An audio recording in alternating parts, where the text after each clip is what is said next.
నమస్తే welcome to Andhraprabha నేను రఘునందన్. ప్రస్తుతం ఇమ్రాన్ ఖాన్ జైల్లోనే చనిపోయాడు అనే వార్త దావానంలా వ్యాపిస్తోంది. పాకిస్తాన్ మొత్తం అట్టుడికే పరిస్థితికి వచ్చేసింది. సో ఇది ఎంతవరకు వాస్తవం? నిజానికి అక్కడ ఆ జైలు అధికారులు కూడా చెప్పారు, బతికే ఉన్నాడు, చక్కగా తింటున్నాడు, అతనికి మెడికల్ ఎయిడ్ అందుతోంది అని చెప్పి వాళ్ళు ఈ ప్రెషర్ని తట్టుకోలేక డిక్లేర్ చేశారు. అతను చనిపోలేదు అనే విషయం అయితే ఇప్పటివరకు తెలుస్తోంది. కానీ చనిపోయాడు అనే వార్తను మెల్లిగా వెనక నుంచి అటు ఈవెన్ బలూచిస్తాన్ నుంచి కూడా కొంత వస్తోంది. లేదు లేదు, లోపల చంపేశారు ఇమ్రాన్ ఖాన్ని అని. ఇదొక ఎత్తైతే బుష్రా బీబీ తన మూడో భార్య ఇమ్రాన్ ఖాన్కి, ఆవిడెవరు? మంత్రగత్తెన? స్పిరిచువల్ హీలరా? ఇదొక అంశం. మరి ఆవిడని ఎలా పెళ్లి చేసుకున్నాడు? అసలు ఏ కేసులో వీళ్ళిద్దరూ దోషిగా ఉన్నారు? అంటే వీళ్ళకొచ్చే గిఫ్ట్లు ఎంత కాస్ట్లీ గిఫ్ట్లను వాళ్ళు అమ్ముకున్నారు అనే విషయంలో మరి ప్రభుత్వం ఎలా వీళ్లను ఆ కేసులో పెట్టింది అనేది ఇదొక ఎత్తైతే, అసలు భారత్కి ఇమ్రాన్ ఖాన్ మంచివాడా చెడ్డవాడా? అంటే భారత్ని ఏ విధంగా చూస్తాడు ఇమ్రాన్ ఖాన్? కాశ్మీర్ ఇష్యూలో ఏమైనా ఇబ్బంది పడ్డాడా, లేకపోతే మన దేశంతో దోస్తీనే ఉంటుందా? యాజ్ ఎ క్రికెటర్గా తను మన దేశంతో ఎన్నోసార్లు ఆడాడు కాబట్టి ఏమైనా దోస్తీ ఉందా? మనకు పనికొస్తాడా అసలు ఇమ్రాన్ ఖాన్? ఇదొక ఎత్తైతే, మరి రాబోయే రోజుల్లో ఎలాంటి పరిణామాలు ఉండబోతున్నాయి? ఇమ్రాన్ ఖాన్ సిస్టర్ కూడా బెదిరిస్తోంది, అతనికి గనక జైల్లో ఏదైనా జరిగితే పాకిస్తాన్ మొత్తం మంటగలుస్తుంది, మేము ఊరుకునే ప్రసక్తే లేదని చెప్పి తన సంతానము తన బంధువులు కూడా వార్నింగ్లు ఇస్తున్నారు అక్కడి ప్రభుత్వానికి. మరోవైపు ఆసిమ్ మునీర్కి ఇమ్రాన్ ఖాన్కి పొరపాటును కూడా నిద్రలో కూడా వాళ్లకు పొసగదు అనే విషయం, అందుకే ఆసిమ్ మునీర్ హస్తం కూడా ఉంది ఇమ్రాన్ ఖాన్ని చంపడంలో అనే మాట కూడా ఇప్పుడు వినబడుతుంది. సో ఓవరాల్గా ఈ సిచ్యువేషన్ ఇలా ఉంది. దీనికి సంబంధించి ఇంకొంత అవగాహన మనం పెంచుకుందాం. సో ఇది ఒక interesting video. Retired colonel V V Rao గారు మనతో పాటు ఉన్నారు. వారిని అడిగి ఈ అంశానికి సంబంధించి చుట్టుపక్కల ఏమేమి ఉన్నాయి, రిలేటెడ్ అంశాలు ఏమిటి అనేది మనం ఈ వీడియోలో తెలుసుకుందాం. వివిరావు గారు నమస్తే అండి, welcome to Andhraprabha.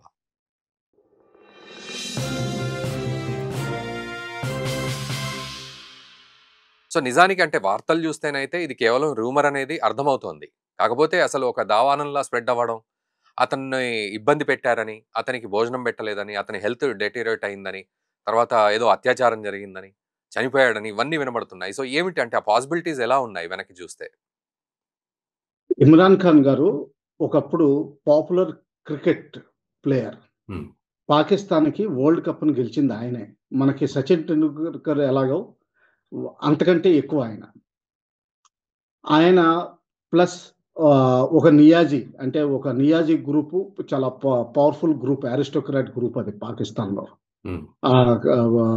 Caste system ఇస్లాంలో కూడా పాకిస్తాన్‌లో ఉంటుంది. మన భారతదేశం పూర్వ భాగాలు ఏవైతే ఉన్నాయో అక్కడ ఇంకా క్యాస్ట్ సిస్టమ్ నడుస్తుంది, అరిస్టోక్రసీ నడుస్తుంది. సో ఆయన ఏంటంటే ఎన్‌డబ్ల్యూఎఫ్‌పి అని నార్త్ వెస్టర్న్ ఫ్రాంటియర్ ప్రావిన్స్ ఏదైతే అంటామో, ఆయన అక్కడ ఒరిజినల్ ప్రాంతానికి చెందినవాడు. ఆయన క్రికెటర్‌గా ఉండగా సోషల్ వర్క్ మొదలుపెట్టారు. ఫస్ట్ వాళ్ళ మదర్ పేరు మీద ఒక ఫేమస్ క్యాన్సర్ హాస్పిటల్ డొనేషన్స్ తీసుకుని చాలా స్టార్ట్ చేశారు. మన బసవ తారకం ఎలాంటిదో అలాగా పాకిస్తాన్‌లో ఆ హాస్పిటల్‌కి అంత పేరుంది. ఆయన దాని తర్వాత పొలిటిక్స్‌లోకి దిగడం జరిగింది. దాదాపు 15 ఏళ్ళు, 20 ఏళ్ళు అయినా గానీ పాపులారిటీ పెద్ద పెరగలేదు. అప్పుడు దాదాపు ఒక 8, 9 ఏళ్ల క్రితం పాకిస్తాన్ ఆర్మీ ఏదైతే ఉందో, బెనజీర్ భుట్టో పోయిన తర్వాత నవాజ్ షరీఫ్ గారి పార్టీనే PMLN ఏదైతే అంటారో, Pakistan Muslim league Nawaz Sharif faction ఏదైతే అంటారో దాన్నే ప్రమోట్ చేస్తా వచ్చింది. అయితే నవాజ్ షరీఫ్ గారు కరప్షన్‌కి విపరీతంగా పేరు. వాళ్ళ బ్రదర్ షహబాజ్ షరీఫ్ అప్పట్లో పాకిస్తాన్ పంజాబ్‌కి చీఫ్ మినిస్టర్ చేసేవారు. ఆయన కూడా కరప్షన్‌కి పేరు, కొంచెం ఎక్స్‌ట్రీమిజంకి అంటే విపరీత ధోరణికి పేరు. మాట్లాడేటప్పుడు మైక్ కూడా పీకి విసిరేస్తారు ఆయన. అంటే షహబాజ్ అంటే ఇప్పుడున్న ప్రైమ్ మినిస్టర్. ఈ మధ్యన కొంచెం సోబర్ అయ్యారు గానీ అంతకుముందు ఎలక్షన్స్‌లో మాట్లాడేటప్పుడు ఎలక్షన్ క్యాంపెయిన్స్‌లో వీటిలో చాలా సందర్భాలు ఉన్నాయి. ఎంత ఎమోషనల్ అయిపోతాడంటే మైక్‌ని పీకేసి పడేస్తాడు ఆయన. ఇప్పుడు ఈ నవాజ్ షరీఫ్ ఫ్యాక్షన్ ఎప్పుడైతే బయటికి తప్పించాలనుకున్నారో, పాకిస్తాన్ ఆర్మీ ఏం చేసిందంటే జనరల్‌గా PPP, Pakistan people's party, Pakistan Muslim league, ఈ రెండిటి మధ్యన బ్యాలెన్స్ చేస్తూ వస్తుంది. వాళ్ళు ఒకసారి ఒకళ్ళని ప్రమోట్ చేస్తా ఉంటారు. బెనజీర్ భుట్టో హత్య జరిగిన తర్వాత ఇది వీక్ అయిపోయింది. అది వీక్ అవ్వడం, పిఎంఎల్ఎన్ ఒకసారిగా అవ్వడం. తర్వాత వీళ్ళకి కొత్తగా ఐడియా వచ్చింది. ఏంటంటే ఒక చిన్న లీడర్‌ని ప్రమోట్ ఎలా చేద్దాం అన్నది. హ్మ్. సో, ఇమ్రాన్ ఖాన్ గారికి రిగ్గింగ్ చేసి ఎలక్షన్ గెలిపించారు. హ్మ్. ఒక 8 ఏళ్ల క్రితం. హ్మ్. ఆ ఎలక్షన్ గెలిపించినప్పుడు ఆయన ప్రైమ్ మినిస్టర్ అయ్యారు. హ్మ్. అయితే మాత్రం ఫారిన్ పాలిసీ, సెక్యూరిటీ అదే నేషనల్ సెక్యూరిటీ పాలిసీ మాత్రం కంప్లీట్ ఆర్మీ చేతుల్లోనే ఉన్నాయి. హ్మ్. దాని తర్వాత అక్కడ ఉన్న ప్రీవియస్ చీఫ్ ఎకనామిక్స్ కూడా మెల్లగా తీసుకోవడం మొదలుపెట్టారు. ఎకనామిక్ పాలిసీ కూడా మెల్లగా తీసుకునేవారు. హ్మ్. కానీ డైరెక్ట్‌గా ఆయన కౌన్సిల్‌లో కూర్చునేవారు కాదు. ఆయన ఎకనామిక్ పాలిసీ కూడా డిక్టేట్ చేయడం మొదలుపెట్టారు. హ్మ్. ఈ మధ్యలోనే అమెరికా ఆఫ్ఘనిస్తాన్ నుంచి విత్‌డ్రాల్ అవ్వడం, ఆయనకున్న ఐఎస్ఐ చీఫ్ ఫైజ్ అహ్మద్ హ్మ్. ఆఫ్ఘనిస్తాన్‌లో నెక్స్ట్ డే వెళ్ళిపోవడం, చాలా కీలకమైన పదవులు ఆహ్, రోల్స్ చేయడం. అంటే ఆఫ్ఘనిస్తాన్‌కి, పాకిస్తాన్‌కి మధ్యలో. హ్మ్. తర్వాత ఆయన కోర్ కమాండర్ అవ్వడం, ఫ్యూచర్ చీఫ్ కింద లెక్క పెట్టడం జరిగింది. ఓకే. అంటే ఫైజ్ అహ్మద్ ఎవరైతే పాత చీఫ్ కింద పనిచేశారో ఐఎస్ఐ చీఫ్, హ్మ్. ఆయన చీఫ్ అయ్యే లక్షణాలు కనిపించినాయి. ఈ టైంలో ఇమ్రాన్ ఖాన్ గారికి ఎప్పుడైతే ప్రైమ్ మినిస్టర్ అవ్వడం జరిగిందో చాలా అవమానాలు జరిగినాయి. హ్మ్. చైనా తోటి ఆయనకి పెద్ద ఇంట్రెస్ట్ ఉండేది కాదు. హ్మ్. అమెరికాకి ఎక్కువ ఇంట్రెస్ట్ చూపించేవారు. హ్మ్. లేపోతే అమెరికాకి ఒక్కోసారి విపరీతమైన ఇంట్రెస్ట్ తగ్గించి చైనాకి ఎక్కువ మొగ్గు చూపేవారు. ఓకే. సో, దీంతోటి ఏమైందంటే సౌదీ అరేబియా హ్మ్. ఆయన్ని చాలా హేళన చేసింది. ఓసారి సౌదీ అరేబియా కింగ్‌కి ప్రైవేట్ ఎయిర్ క్రాఫ్ట్ ఆయన్ని అమెరికా తీసుకెళ్ళడానికి పంపించారు. ఓకే. అమెరికా నుంచి తిరిగి వస్తున్నప్పుడు మధ్య దారిలో వెనక్కెళ్ళిపోమండి అని విమానాన్ని వెనక్కి తెప్పించేసుకున్నారు. ఓకే. అప్పుడు ఆయన ప్రైమ్ మినిస్టర్‌గా ఉంటూ న్యూయార్క్ వెనక్కెళ్ళిపోయి అక్కడి నుంచి 3 రోజులుండి మళ్ళా అప్పుడు పాకిస్తాన్ ఇంటర్నేషనల్ ఎయిర్‌లైన్స్ పీఐఏ మన ఎయిర్ ఇండియా లాగా ఎలాగైతే ఉండేదో అలాగా పీఐఏ ఫ్లైట్‌లో తిరిగి రావడం జరిగింది. హ్మ్. వాళ్ళ ప్రైమ్ మినిస్టర్‌ని అంత చులకనగా చూస్తారు. అంటే ఏంటంటే చపరాసి కంటే తక్కువ విలువ. యాహ్! అది మనం గమనించాల్సింది. హ్మ్. ఎప్పుడైతే ఆయనకి పలుకుబడి పెద్దదవ్వడం మొదలుపెట్టిందో ఆయనకు కొంచెం ఆయన బూట్స్‌కి పెద్దాయన అయిపోయారు. హ్మ్. అది ఆర్మీకి నచ్చలేదు. నచ్చలేదు. ఆ! ఈ మధ్యలో చీఫ్ మారడం జరిగింది. హ్మ్. చీఫ్‌కి కంటెస్టెంట్స్ మెయిన్‌గా ఫైజ్ అహ్మద్, ప్రస్తుతం ఉన్న చీఫ్ అసీం మునీర్, హ్మ్. తర్వాత మిర్జా గారని చెప్పి ప్రస్తుతానికి సీఐఎస్‌సి చైర్మన్ అంటే జాయింట్ కౌన్సిల్‌కి చైర్మన్‌గా ఉన్నారు. ఓకే. ఈ ముగ్గురు మెయిన్ కంటెండర్స్. అందులో ఫైజ్ అహ్మద్ ఐఎస్ఐ డైరెక్ట్‌గా హ్యాండిల్ చేయడం వల్ల ఆయన మానిప్యులేషన్ ఎక్కువ చేయాలనుకున్నారు. అప్పటికే కోర్ కమాండర్ అయిపోయారు. కోర్ కమాండర్ తర్వాత డైరెక్ట్‌గా చీఫ్ అవుతారు. ఓకే. మనకి ఆర్మీ కమాండ్ లాగా వాళ్ళకి మధ్యలో ర్యాంక్ ఉండదు. ఓకే. మధ్యలో అపాయింట్‌మెంట్ ఉండదు. ఆయన అవ్వాలని చూస్తే ఈ అసీం మునీర్ గారు అంతకుముందు ఐఎస్ఐ చీఫ్‌గా ఉండేవారు. హ్మ్. ఫైజ్ అహ్మద్ కంటే ఫైజ్ అహ్మద్. హ్మ్. ఆయన చీఫ్‌గా ఉన్నప్పుడు ఆయనేంటంటే కొంచెం మతానికి చాలా విశ్వాసం ఎక్కువ. ఓకే. ఆయన కల్నల్‌గా గూడా స్టడీ లీవ్ తీసుకొని ఖురాన్‌ని బట్టి పట్టారు. ఖురాన్ బట్టి పడితే హఫీజ్ అంటారు. హ్మ్. సో, ఆయన హఫీజ్ ఒక హ్మ్. 2 సంవత్సరాలు సెలవు తీసుకొని రిలీజియస్ బుక్స్ చదివారు. కల్నల్‌గా మోడర్న్ ఆర్మీస్‌లో అంటే ఆయన ఎంత ఫండమెంటలిస్టో అర్థం చేసుకోవాలి. అదే. అదే. అది. ఈయన జియా టైమ్‌లో ఆర్మీ జాయిన్ అయ్యారు. దాదాపు నా బ్యాచే అవుతారు. ఈ 1986 బ్యాచ్. హ్మ్. ఆయన జియా ప్రమోట్ చేసిన ఫండమెంటలిస్ట్‌లో మెయిన్ ప్రొడక్ట్ ఈయన. ఓకే. ఆయన ఏం చేశారంటే, ఇమ్రాన్ ఖాన్ గారి మీద ఒక ఫైల్ తయారు చేసుకున్నారు. హ్మ్.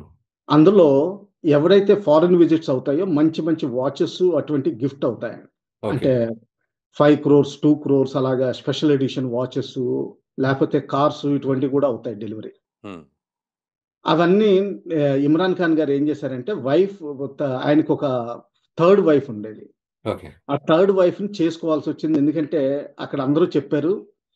ఎందుకంటే ఈయన ఒక ప్లే బాయ్ కింద లెక్క. అంటే ఏంటంటే చాలా విలాస జీవితం గడిపేవాడు. అంటే మన ఇండియాలో చూస్తే కింగ్ లైఫ్ నడిపేవాడు. యాహ్! యాహ్! యాహ్! ఆ! అందుకని చెప్పి నువ్వు ఎలక్షన్ గెలవ్వు. నువ్వు ఒక మత ప్రవక్తని చేసుకుంటేనే గాని నువ్వు గెలవలేవని చెప్పారు. ఓకే.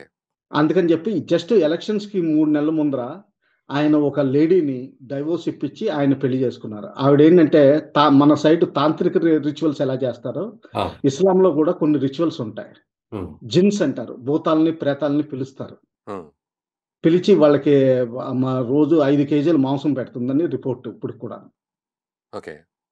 ఆవిడ అటువంటి ప్రయోగాలు చేసి ఇతన్ని ప్రైమ్ మినిస్టర్ చేస్తుందని చెప్తే ఆమెని పెళ్లి చేసుకున్నాడు ఈయన. ఓహ్! నిక్కా చేసుకున్నాడు. హ్మ్. సో ఆవిడ ఏంటంటే ఈ వచ్చిన గిఫ్ట్స్ అన్ని తీసుకుని ప్రైవేట్గా అమ్మేసుకునేది. ఓహో! ఆ ఓకే. ప్రైవేట్‌గా అమ్ముకున్న డబ్బులన్నీ దుబాయ్‌లో దాచేవారు. సో అవి కొన్ని కోట్లు, అంటే దాదాపు 50 కోట్ల పైన ఆస్తి అలా సంపాదించారు. జస్ట్ గిఫ్ట్స్ అమ్ముకోవడంలో. ఓకే. సో ఈ ఫైల్ తయారు చేసి ఆవిడ మీద కేస్ పెట్టాలనుకున్నారు ఈయన. అప్పుడు డీజీఐఎస్ఐ కింద ఉన్నప్పుడు. ఓకే. అది ఇమ్రాన్ ఖాన్‌కి నచ్చక ఆయన్ని తప్పించారు. తప్పించి ఫైజ్ అహ్మద్‌ని తీసుకొచ్చారు. హ్మ్. సో అంటే ఏంటంటే ప్రస్తుతం ఉన్న చీఫ్ అసీం మునీర్ గారికి, ఇమ్రాన్ ఖాన్ గారికి లాస్ట్ 8 ఏళ్ల నుంచి 9 ఏళ్ల నుంచి తీవ్రమైన వైరం ఉంది. అయితే ఇప్పుడు జైల్లో అతన్ని హత్య చేయడంలో, ఇమ్రాన్ ఖాన్‌ని హత్య చేయడంలో అసీం మునీర్ హస్తం ఉంది అంటూ ఒక రూమర్, ఒక థ్రెడ్. ఎగ్జాక్ట్‌లీ. వీళ్ళిద్దరికీ డైరెక్ట్ వైరం అని అందరికీ తెలుస్తోంది. హ్మ్. ఇప్పుడు ఇమ్రాన్ ఖాన్ గారిని మెజారిటీ తగ్గిందని చెప్పి ఆయన్ని పదవి నుంచి తప్పించారు. హ్మ్. తప్పించినప్పుడు 2023లో మేలో రైట్స్ అయినాయండి విపరీతంగా. హ్మ్. ఆ రైట్స్ అయినప్పుడు లాహోర్‌లో జిన్నా గారి ఇల్లు ఒకటి ఉంది. హ్మ్. ఆ జిన్నా గారి ఇల్లు అక్కడ కోర్ కమాండర్ పర్సనల్ రెసిడెన్స్ కింద వాడతారు. హ్మ్. ఆ ఇంటిని కూడా తగలబెట్టడం జరిగింది. ఓకే. అప్పుడు కోర్ కమాండర్‌కి కూడా జనరల్‌గా కోర్ కమాండర్ అంటే దాదాపు 80 పర్సనల్ గార్డ్ ఉంటుందండి ఆయన ఇంటికి. హ్మ్. 80 మంది. హ్మ్. అంటే ఆయన ఆఫ్ చేయగలరు. కానీ ఆయన ఏంటంటే నేను నా దేశంలో ఉన్న పౌరుల మీద ఫైర్ చేయను. ఫార్ దు దు ఎనిమీస్ మీద చేస్తాను తప్పితే గాని దేశంలో చేయనని చెప్పినందువలన ఆ ఇల్లు తగలడిపోయింది. ఓకే. ఆయన్ని డిస్మిస్ చేశారనుకోండి ఓకే. తర్వాత. హ్మ్. అంటే ఏంటంటే ఇమ్రాన్ ఖాన్ గారు పాపులారిటీ అప్పటి నుంచి తెలుస్తుంది. ఈ కేసులన్నీ పెట్టుకొని అంటే కరప్షన్ కేస్, ఈ రైట్స్ కేస్, హ్మ్. లాహోర్‌లో చాలా అంటుకుపోవడం, ఇవన్నీ కేసులు పెట్టి ఆయన మీద జైల్‌లో పెట్టారు. సో 14 సంవత్సరాల ఇంప్రిజన్‌మెంట్. అడియాలా జైలు అని చెప్పి మన తిహార్ జైలు ఎలా ఉంటుందో యాహ్! అలాంటి జైలు అది. హ్మ్. అక్కడ ఆ జైల్‌లో పెట్టినప్పుడు వైఫ్‌ని కూడా కొన్ని రోజులు పెట్టారు. బుష్రా బీబీ. ఆ! కొన్ని రోజుల తర్వాత వైఫ్‌ని బయటికి తీశారు. కానీ ఆవిడకి కూడా జైలు శిక్ష పడింది. హ్మ్. ఒక కేసు మాత్రం అదే ఈ డిస్‌ప్రపోర్షనేట్ అసెట్స్ కేసు లేకపోతే మిస్‌అప్రోప్రియేషన్ ఆఫ్ గవర్నమెంట్ ఫండ్స్. హ్మ్. ఇది యాక్చువల్‌గా మన కంట్రీలో కూడా తోషఖానా అని ఉంటుంది. ఓకే. గిఫ్ట్స్ ఏవైనా సరే రూ. 2000 ఈ రోజు రూల్ ప్రకారం రూ. 2000 పైన గిఫ్ట్ ఏ గవర్నమెంట్‌కి అఫీషియల్‌కి వచ్చినా గాని అది ఆ గవర్నమెంట్‌కి జమ చేయాల్సి ఉంటుంది. ఓకే. అంటే మన ఎంపీస్, ఎమ్మెల్యేస్‌కి వచ్చే శాలువాలు కూడా 2000 పైన ఉంటే అవి యాక్చువల్‌గా గవర్నమెంట్‌కి జమ చేయాలి. యాహ్! హ్మ్. నరేంద్ర మోడీ గారు అవన్నీ పబ్లిక్‌గా ఆక్షన్ చేస్తారు అవును. ప్రతి సంవత్సరం. అవును. అవును. ఇది ఆయన చేయకుండా దాని మీద కేస్ మీద అది క్లియర్ కట్ ప్రూఫ్ తోటి పట్టుబడిపోయారు అందులో. ఓకే. అందులో జైలు శిక్ష విధించడం జరిగింది. ఇంకా 8 ఏళ్లు జైలులో ఉండాల్సిన అవసరం ఉంది ఆయనకి. హ్మ్. ఇంకా మిగతా రైట్స్ కేసు ఇవన్నీ ఇంకా ఫైనలైజ్ అవ్వలేదు. హ్మ్. ఇందులో ఏమైందంటే అండి పాత కోర్ కమాండర్‌లు ఎవరైతే ఉన్నారో వాళ్ళకి ఈ కొత్త కోర్ కమాండర్‌లకి పడడం మానేసింది. అంటే వాళ్ళిద్దరికి విభేదాలొచ్చినాయి. హ్మ్. ఆ విభేదాలు రావడంతోటి 2 ఫ్యాక్షన్‌లయిపోయినాయి. ఒక ఫ్యాక్షన్ ఇమ్రాన్ ఖాన్ గారికి సపోర్ట్ ఇస్తోంది. ఒక ఫ్యాక్షన్ కొత్త ఫ్యాక్షన్ అంతా అసీం మునీర్‌కి సపోర్ట్ ఇస్తోంది. హ్మ్. అసీం మునీర్ గారు పవర్‌లో ఉన్నారు. వాళ్ళకి సపోర్ట్ ఇచ్చే వాళ్ళు పవర్‌లో ఉన్నారు. హ్మ్. పాత వాళ్ళు పవర్‌లో లేరు. అందుకని చెప్పి ఇంకో కోర్ కమాండర్ చాలా పాపులర్ కోర్ కమాండర్ ఆయన కూతురు విపరీతంగా రైట్స్ చేసిందని చెప్పి ఆవిడ మీద కేస్ పెట్టి చాలా హింసించారు కూడా లాహోర్ జైల్‌లో. ఓకే. జనరల్‌గా ఇది పాకిస్తాన్‌లో జరగదు. కోర్ కమాండర్ అంటే మన పొలిటీషియన్స్ కంటే పవర్‌ఫుల్ ఎక్కువ అక్కడ. ఓకే. ఇక్కడ ఇంకొక విషయము. ఇప్పుడు నిజంగానే చంపేసేంత ధైర్యము గాని, పరిస్థితి గాని ఉంటుందా? లేదండి. హ్మ్. ఆయన్ని ఇంటర్నేషనల్ ఫిగరు. తర్వాత పొలిటికల్ జనరల్‌గా ఇంటర్నేషనల్‌గా ఒకటుంటుందండి రూలు. హ్మ్. పొలిటీషియన్స్‌ని ఎవరిని చంపరు జైల్‌లో. హ్మ్. ఒకవేళ చంపేంత పరిస్థితొస్తే మాత్రం మొత్తం దేశం ఇక విడిపోయినట్టే లెక్క పెట్టుకోండి. ఎందుకంటే ఆయన ఎన్‌డబ్ల్యూఎఫ్ ప్రావిన్స్ నుంచి వచ్చింది ఏదైతే ఉందో అక్కడ చీఫ్ మినిస్టర్ రిజైన్ చేసేసారు. హ్మ్. ఆయన కూడా చాలా పాపులర్. ఓకే. అలాగే అక్కడ ఇంకొక మత గురువు ఉంటారు. ఫజలుర్ రహమాన్ అని. ఆయన ఇండియాకి వచ్చారు ఓసారి. ఆయన కొంచెం అటు ఇటు బ్యాలెన్స్ చేస్తా ఉంటారు. టెర్రరిజము, నార్మల్ పొలిటికల్ కూడాను. ఓకే. ఆయన మత గురువుని మొన్న ఒక నెల రోజుల క్రితం అసాసినేట్ చేయడం జరిగింది ఖైబర్ పఖ్తూన్‌వాలో. హ్మ్. అంటే బేసికల్లీ ఇమ్రాన్ ఖాన్ సపోర్టర్స్‌ని గాని విపరీతంగా దెబ్బతీయాలని చూస్తున్నారు. ఓకే. ఆయన్ని జైల్‌లో విజిట్ చేయడానికి పర్మిషన్ ఇవ్వరు. హ్మ్. ఒకవేళ డాక్టర్స్ విజిట్ చేయాలి అంటే నార్మల్ ఎంబీబీఎస్ డాక్టర్‌ని పంపిస్తారు. స్పెషలిస్ట్‌లని పంపించరు. ఓకే. అంటే హెల్త్ డిటారియేట్ అవుతుంటే ఆ డిటోరియేట్ అవనిస్తున్నారనమాట మెల్లగా, అంటే న్యాచురల్గా కనిపించే విధంగా. అచ్చా అచ్చా ఓకే. అది మనం గుర్తుపెట్టుకోవాల్సిన విషయం. అంటే అంటే వీళ్ళను స్పెషలిస్టులు ఇప్పుడు ట్యూస్డే సిస్టర్స్ కలుస్తారు అని తెలుస్తోంది. అయితే ఒక 2 వారాల నుంచి వీళ్ళని కలవనివ్వలేదు అనే వర్షన్ కూడా ఒకటి వినబడుతుంది. ఎందుకు కలవనివ్వలేదు? కలవనిస్తే తప్పేంటి? ఇప్పుడు మరి కలవనివ్వడం అంటే ఇప్పుడు గవర్నమెంట్ కూడా లేదు బానే ఉన్నాడు అనే విషయాన్ని ప్రపంచానికి చూపెట్టగలిగితే తప్పేంటి? పాకిస్తాన్ తెహ్రీకే ఇన్సాఫ్ అని పీటీఏ పార్టీ అంటారు ఆయన పార్టీని. అవును. ఆ పార్టీకి యాక్చువల్‌గా ఈరోజు మెజారిటీ ఉందండి. హ్మ్. కానీ వాళ్ళ ఎలక్షన్స్ నలిఫై చేయడం వల్ల వీళ్ళందరినీ ఇండిపెండెంట్ క్యాండిడేట్స్ కింద లెక్కపెట్టారు ఎలక్ట్ అయిన అవును. వాళ్ళందరిని. హ్మ్. వీళ్ళకి చాలా సైబర్ సెల్ కూడా ఉంది. అంటే ఇన్ఫర్మేషన్ వార్‌ఫేర్ సెల్ కూడా. మన హ్మ్. ఇండియాలో both BJP as well as కాంగ్రెస్‌కి ఎలాగుంటాయో, అలాగే వాళ్ళకి చాలా పవర్‌ఫుల్ సెల్ ఉంది. ఓకే. ఎప్పుడైతే ఈ సిస్టర్స్ విజిట్ చేస్తారో, ఈయన డిస్క్రీట్‌గా కొంచెం మెసేజ్‌లు అందిస్తారు. హ్మ్. ఆ మెసేజ్‌లు వీళ్ళు పొలిటికల్ ఇన్ఫర్మేషన్ వార్‌ఫేర్ సెల్ ద్వారా మీడియాలో రిలీజ్ చేసి, నేనంటే లాస్ట్ 2 మంత్స్‌లోను చాలా సార్లు నేను ఎట్టి పరిస్థితుల్లోనూ లొంగను. ఎట్టి పరిస్థితుల్లోనూ నేను కాంప్రమైజ్ అయ్యేది లేదు. ఎందుకంటే మధ్యలో వాళ్ళు మనుషుల్ని పంపించారు కాంప్రమైజ్ అవ్వమని. ఆ! నిన్ను మళ్ళా ప్రైమ్ మినిస్టర్ చేస్తాం. కానీ మేము చెప్పినట్టు వినాలని. హ్మ్. కానీ ఆయన కాంప్రమైజ్ అవ్వను. ఇటువంటి మెసేజ్‌లు ఆ సిస్టర్స్ ద్వారా పంపిస్తారు. హ్మ్. ఇప్పుడు మనం గమనించాల్సిందేంటంటే మీరు 2 వారాలన్నారు. అదే టైంలో ఈ హ్మ్. ఫీల్డ్ మార్షల్ అసీం మునీర్ గారు సర్వాధికారాలు చేకూర్చుకున్నారు పాకిస్తాన్‌లో. ఆ! Chief of defence. He is beyond courts. హ్మ్. తర్వాత ఆయనకి ఇదేంటిది సక్సెసర్ ఎవరో కూడా ఆయనే నిర్ణయించుకుంటారు. ఆ! పార్లమెంట్ గాని, ప్రైమ్ మినిస్టర్ గాని ప్రమేయమే లేదు. అవును. తర్వాత ఆయన 5 ఏళ్ళు ఉంటారు. హ్మ్. 5 ఏళ్ల తర్వాత ఆర్మీ, నేవీ కూడా ఇప్పటి వరకు ఇన్ఫార్మల్‌గానే ఆర్మీ చేతుల్లో ఉండేయి. అవి ప్రాపర్‌గా command and control structure including nuclear command ఆయన చేతుల్లోకెళ్ళిపోయింది. అవును. ఆసిమ్ మునీర్. అంటే ఆయన యాక్చువల్‌గా ప్రెసిడెంట్ కంటే పవర్‌ఫుల్ ఫర్ నెక్స్ట్ 4 ½ ఇయర్స్. హ్మ్. అందుకని చెప్పి ఈ డెవలప్‌మెంట్స్ వచ్చినాయి. అంటే అసీం మునీర్ గారికి విపరీతమైన పవర్ పెరగడం వల్ల ఆయన ఇంకా ఆహ్, బ దాన్నేమంటారు నియంత కింద ఈ అవును. సిస్టర్స్‌ని కూడా జైల్‌లో పర్మిషన్ మానేశారు.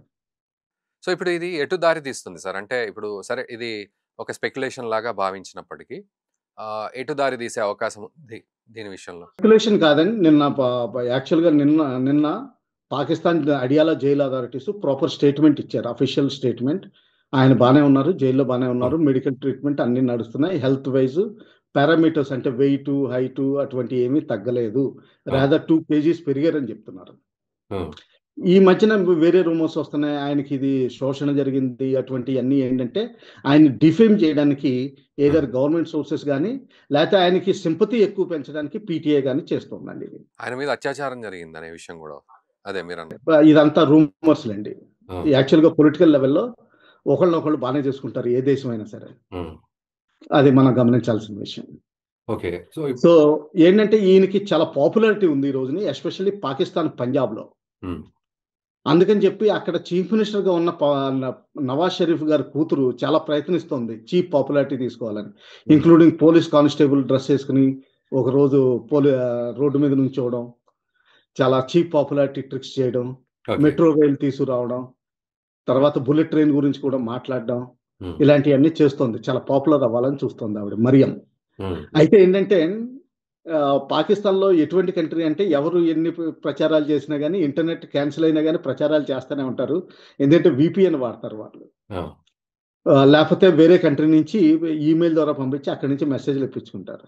ఓకే. ఈ మరియం ఎవరైతే నవాజ్ షరీఫ్ కూతురుందో ఆవిడకి అసీం మునీర్ గారికి సంబంధం అంటగడుతున్నారు. ఓకే.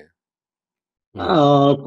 సో, ఆ విధంగా ఏంటంటే వాళ్ళిద్దరూ ఒకటే అన్నట్టుగా చీ చీఫ్ రూలర్స్ అన్నట్టుగా లెక్క పెడుతున్నారు. సో, ఓవరాల్‌గా సార్ ఒక కంక్లూజన్‌కొస్తే ఒక అల్లకల్లోలం అయితే సృష్టించే ప్రయత్నం అయితే జరుగుతోంది ఏదో రకంగా. సో, ఇది అంటే దీన్ని మరి ఎట్లా అర్థం చేసుకోవాలి? ఇప్పుడు మీరన్నట్టు chief of defence forces Asim Munir 27 తారీఖు నుంచి. ఈలోపు ఈ హడావుడి. సో, ఇది పొలిటికల్ అన్‌స్టెబిలిటీకి దారితీసే అవకాశం ఉంటుందా? లేకపోతే మీరన్నట్టు ఒక విభజనకు దారితీసే అవకాశం ఉంటుందా? బలూచిస్తాన్‌కి సంబంధించిన వాళ్ళు గూడా లేదు చనిపోయాడు, లోపలే చనిపోయాడు. మాకు ఇన్ఫర్మేషన్ వచ్చింది అని చెప్తా ఉన్నారు వాళ్ళు. లేదండి. బ బ అంత అక్కడేంటంటే ఆర్మీ చాలా strong. Right up to taluk level వరకు చాలా డామినేట్ చేస్తారు. ఓకే. పాలిసీస్ అన్నీ డిక్టేట్ చేస్తారు. మనీ, పవర్ అన్నీ అక్కడున్నాయి. సో, ప్రస్తుతానికి ఇమ్రాన్ ఖాన్ గారికి మాత్రం ఇటువంటి రెసిస్టెన్స్ చూపించడం తప్పితే గాని, హ్మ్. ప్రస్తుతానికి ఆయన పాపులర్ లీడర్ కింద పబ్లిక్‌లోకి వచ్చేంత వరకు ఎటువంటి స్కోపు లేదండి. ఓకే. ప్లస్ ఆఫ్ఘనిస్తాన్ సైడ్ నుంచి కూడా ఏ సపోర్ట్ రావట్లేదు. మన ఇండియాకి ఆయన ఉపయోగం ఏం లేదు. ఎందుకంటే ఆయన Kashmir policy in alignment with army policy. Okay. అందుకని చెప్పి మనకేం తేడా చేయదు. ఆయన్ని మనం ఒకవేళ ఇండియా వాడుకోవాలని చూసినా గానీ పెద్దగా కనిపించట్లేదు ఏమీ. అంటే సో, అందుకని ఉపయోగపడేది. ఆయనకి ఎవరి సపోర్టు లేదు. హ్మ్. ఫారెన్ సపోర్ట్‌కి ఎక్కడా లేదు. ఓన్లీ ఇంటర్నల్‌గా ప్రజల సపోర్ట్ ఉంది కొంచెం. ఇమ్రాన్ ఖాన్‌కి. యాహ్! హ్మ్. సో, ఆయన జైలు నుంచి బయటికి రావాలంటే అసీం మునీర్ గారే తగ్గాలి. ఓకే. ఇంకా ఎవరు ఎన్ని ప్రయత్నాలు చేసినా ఏమీ సాగయ్యే పరిస్థితి లేదు. ఇప్పటికి ఓకే. ఈ రోజు ప్రకారం మాత్రం ఏమీ లేదు. ఓకే. ఒకవేళ ఇమ్రాన్ ఖాన్ గారు ఏదైనా కాంప్రమైజ్ అయ్యి, నేను బయటకు వస్తాను, నేను హంబుల్‌గా ఉంటాను, మీకు ఆర్మీకి బిహేవ్ చేస్తానంటే, అప్పుడు సిట్యుయేషన్ మారే అవకాశం ఉంది. ఓకే. అంటే ఇమ్రాన్ ఖాన్‌కి పీటీఐ గారికి ఈరోజు పాపులారిటీ అయితే ఉంది. కానీ ఆయనకున్న పొలిటికల్ నాయకత్వం ఏంటంటే చాలా వీక్. అంటే పొలిటికల్‌గా గేమ్స్ ఆడలేరు ఆయన. హ్మ్. ఇప్పుడు మన ప్రధానమంత్రి పివి నరసింహారావు గారు చూస్తే చాలా చాలా సైలెంట్‌గా ఉన్నా గాని, మైనారిటీ గవర్నమెంట్‌ని మెజారిటీ గవర్నమెంట్ చేయగలిగారు ఆయన. ఆయనకి ఆ చాణక్య నీతి ఉంది. హ్మ్. ఇమ్రాన్ ఖాన్ గారికి మొద్దు నీతి తప్పితే గాని చాణక్య నీతి లేదు. ఓకే. అందుకని చెప్పి ఆయన బయటకొచ్చే అవకాశాలు తక్కువ. ఆయన సక్సెస్ అయ్యే అవకాశాలు తక్కువ నా అభిప్రాయం ప్రకారం. ఇంకా రైట్. పీపీపీ బెనజీర్ భుట్టో కొడుకు ఎవరైతే ఉన్నారో ఆయన ఇంకా సక్సెస్ అయ్యే అవకాశాలు ఎక్కువ. Right sir. Thank you very much VV Rao గారు. ఈ అంశంపై మాకు అవగాహన కల్పించినందుకు thank you very much. So viewers, అది పరిస్థితి. ఒక స్పెక్యులేషన్ అయితే నడుస్తోంది. ఆయన లోపల చనిపోయారు అని. బట్ అది కాదు. అతను బాగానే ఉన్నాడు అనేది అక్కడ జైల్ అఫీషియల్స్ చెప్తూ ఉన్నారు. బట్ ఏదేమైనా పాకిస్తాన్‌లో ప్రస్తుతం అల్లకల్లోలం అయితే సృష్టించబడుతోంది. ఇది ఎటు దారి తీస్తుంది అనేది మనం కూడా వేచి చూద్దాం. రాబోయే రోజుల్లో ఇది ఎలాంటి పరిణామాలకు దారి తీస్తుంది అనేది. సో మీరు కూడా కామెంట్ చేయండి. వీడియోని మన మిత్రులకు కూడా షేర్ చేయండి. Thank you very much.